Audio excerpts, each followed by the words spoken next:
আসসালামু আলাইকুম গাইস, কেমন আছো? আশা করি সবাই ভালো আছো। আমি মহিবুল স্টুডিও পেজের সবাইকে আন্তরিক শুভেচ্ছা অভিনন্দন জানাচ্ছি। আমি মহিবুল। তো কেমন আছো সবাই? রোদ বৃষ্টি মাথায় নিয়ে করি আমরা কাজ। ঘাম ঝরানো দুপুরে ইটের উপর ইট সাজাই, নিজের সুখ বিসর্জন দিয়ে অন্যের স্বপ্ন বানাই।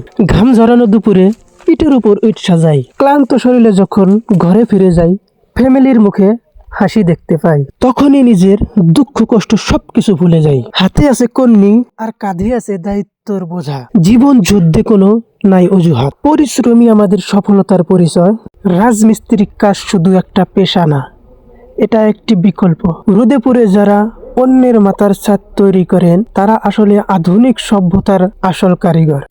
তো হ্যালো গাইস, যদি আমার ভিডিও ভালো লাগে লাইক কমেন্ট সাথে একটা প্লিজ শেয়ার করে দিও। আরে তোর কি শেয়ার করতে একটা টেহা লাগে নাকি? টেহা লাগলে তাহলে কইতাম, হ্যাঁ টেহা লাগে শেয়ার করে না। আরে কথা হ্যাঁ। अच्छा